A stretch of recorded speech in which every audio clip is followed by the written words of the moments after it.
ഇന്നത്തെ ദിവസം സിദ്ദിഖിനെ സംബന്ധിച്ചിടത്തോളം ഏറ്റവും നിർണായകമായ ദിവസമാണ്. ആ വാർത്തയിലേക്ക് തന്നെ ആദ്യം കടക്കുന്നു. മുൻകൂർ ജാമ്യാപേക്ഷ സുപ്രീം കോടതി ഇന്ന് പരിഗണിക്കുകയാണ്. ജസ്റ്റിസുമാരായ ബേല എം ത്രിവേദി, സതീഷ് ചന്ദ്ര ശർമ്മ എന്നിവരടങ്ങിയ ഡിവിഷൻ ബെഞ്ചാണ് മുൻകൂർ ജാമ്യാപേക്ഷ പരിഗണിക്കുന്നത്. സിബി ഇപ്പോൾ ഈ വാർത്തയുടെ കൂടുതൽ വിവരങ്ങളുമായി ദില്ലിയിൽ നിന്നും ചേരുന്നുണ്ട്. Sibi, good morning.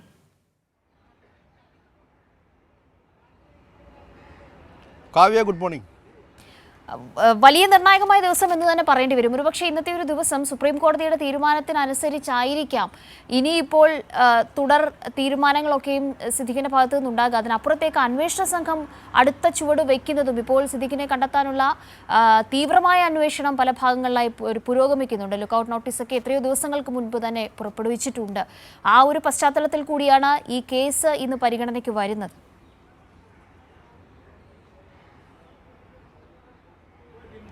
തീർച്ചയായും കാവ്യ, ഇന്നിപ്പോൾ ദിലീപിനെ സംബന്ധിച്ച് ഏറെ നിർണായകം തന്നെയാണ്. പ്രത്യേകിച്ച് ലൈംഗിക അതിക്രമ കേസിൽ ഹൈക്കോടതിയിൽ നിന്നും വലിയ തിരിച്ചടി ഉണ്ടായ പശ്ചാത്തലത്തിലാണ് പിന്നീട് മുൻകൂർ ജാമ്യാപേക്ഷയുമായി സിദ്ദിഖ് സുപ്രീം കോടതിയെ സമീപിച്ചിരിക്കുന്നത്. ഇന്നിപ്പോൾ ഈ 62ാമത്തെ ലിസ്റ്റായിട്ട് ജസ്റ്റിസ് ബേല ത്രിവേദി, സതീഷ് ചന്ദ്ര ശർമ്മ എന്നിവരടങ്ങിയ ഡിവിഷൻ ബെഞ്ചിലാണ് ഈ ഒരു കേസ് ലിസ്റ്റ് ചെയ്തിരിക്കുന്നത്. 62ാമത്തെ കേസാണ് പരിഗണിക്കുന്നത്. എന്തായാലും സിദ്ദിഖിന് വേണ്ടി ഏറ്റവും മുതിർന്ന അഭിഭാഷകരിൽ ഒരാളായ മുകുൾ റോത്തഗി ആയിരിക്കും ഹാജരാകുക. എന്തായാലും ഏറെ നിർണായകമായ ഒന്ന് തന്നെയാണ് സിദ്ദിഖിനെ സംബന്ധിച്ചെന്നുള്ളത്. കഴിഞ്ഞ ദിവസം എല്ലാം തന്നെയും ഇതുമായി ബന്ധപ്പെട്ടുകൊണ്ടുള്ള എല്ലാം തന്നെയും മുതിർന്ന അഭിഭാഷകരുമായി കൂടിക്കാഴ്ച നടത്തുകയും എല്ലാം തന്നെയും ചെയ്ത ശേഷമാണ് ഇപ്പോൾ മുകുൾ റോത്തഗിയെ ഈ ഒരു കേസ് ഏൽപ്പിക്കുകയും അഭിഭാഷകയായ രഞ്ജിത റോത്തഗി ഇത് കഴിഞ്ഞ ദിവസം സുപ്രീം കോടതിയിൽ ഈ ഒരു ഹർജി സമർപ്പിക്കുകയും പിന്നീട് ഈ മുൻകൂർ ജാമ്യ ഹർജി എത്രയും പെട്ടെന്ന് അടിയന്തരമായി തിങ്കളാഴ്ച തന്നെ പരിഗണിക്കണമെന്ന് ആവശ്യപ്പെട്ടുകൊണ്ട് പിന്നീട് ഇത്തരത്തിൽ രജിസ്ട്രിക്ക് കത്ത് നൽകുകയും ചെയ്തിരിക്കുന്നത്. പിന്നീടാണ് രജിസ്ട്രി അല്ലെങ്കിൽ ചീഫ് ജസ്റ്റിസ് DY ചന്ദ്രചൂഡ് ഇത്തരത്തിൽ ഇന്നിപ്പോൾ ഈ 62ാമത്തെ കേസായിട്ട് ലിസ്റ്റ് ചെയ്തിരിക്കുന്നത്. എന്തായാലും ഈ മുൻകൂർ ജാമ്യ ഹർജി സിദ്ദിഖിനെ സംബന്ധിച്ച് ഏറെ നിർണായകമാണ്. ഇപ്പോഴും സിദ്ദിഖ് ഒളിവിൽ തന്നെ കഴിയുകയാണ്. സുപ്രീം കോടതിയിലെ മുൻകൂർ ജാമ്യാപേക്ഷ കൂടി അതിൻ്റെ ഒരു വിധി കൂടി കാത്തിരിക്കുകയാണ് സിദ്ദിഖ് എന്ന് വേണം നമുക്ക് കരുതാൻ.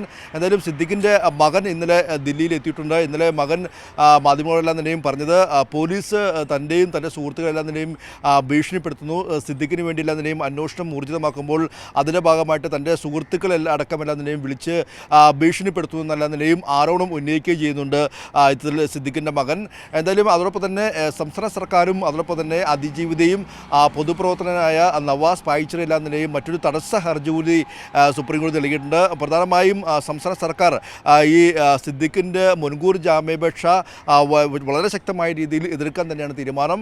ഇതിൽ തങ്ങളുടെ ഭാഗം കൂടി കേട്ട ശേഷം മാത്രമേ ഈ കാര്യത്തിൽ ഒരു തീരുമാനമെടുക്കാവൂ എന്ന് ആവശ്യപ്പെട്ടുകൊണ്ടാണ് ഇവരെല്ലാം നിലയും തടസ്സ ഹർജികൾ നൽകിയിട്ടുള്ളത്. അങ്ങനെ 3 തടസ്സ ഹർജികൾ കൂടി ഈ സിദ്ദിഖിൻ്റെ മുൻകൂർ ജാമ്യാപേക്ഷയ്ക്ക് മുൻപ് തന്നെ സുപ്രീം കോടതിയിൽ എത്തിയിട്ടുമുണ്ട്. സ്വാഭാവികമായും ആ തടസ്സ ഹർജി കൂടിയുള്ള സാഹചര്യത്തിൽ പെട്ടെന്നൊരു ഇടക്കാല ഉത്തരവിലേക്ക് പോകാനുള്ള സാധ്യത കുറവാണ്. കാരണം സംസ്ഥാന സർക്കാരിനെയും അതിജീവിതയും കേൾക്കേണ്ട ഒരു സാഹചര്യം സുപ്രീം കോടതിക്കുണ്ട്. അതുകൊണ്ട് തന്നെ ഈ ഒരു വലിയൊരു നിയമ പോരാട്ടത്തിലാണ് സിദ്ദിഖിൻ്റെ ഈ ഒരു ലൈംഗിക അതിക്രമ കേസ് സുപ്രീം കോടതിയിൽ ഇന്ന് ആരംഭിക്കാൻ പോകുക. എന്തായാലും ഇന്നിപ്പോൾ 62ാമത്തെ കേസായിട്ട് ലിസ്റ്റ് ചെയ്തിട്ടുണ്ട്. ഇതിൽ ഏറ്റവും പ്രധാനപ്പെട്ട സിദ്ദിഖിൻ്റെ വാദം എന്ന് പറയുന്നത് ഈ ഒരു 2016 നടന്ന സംഭവത്തിൽ 2024 ഏകദേശം 8 വർഷത്തിന് ശേഷമാണ് ഇതിലൊരു പരാതി വരുന്നത്. സ്വാഭാവികമായി ഈ പരാതി നൽകാനുണ്ടായ കാലതാമസം ഉൾപ്പെടെ ചൂണ്ടിക്കാട്ടിക്കൊണ്ടായിരുന്നു സിദ്ദിഖ് ഹൈക്കോടതിയിലും വാദിച്ചത്. സമാനമായ വാദങ്ങൾ തന്നെയായിരിക്കും സുപ്രീം കോടതിയിൽ നിർത്തുക.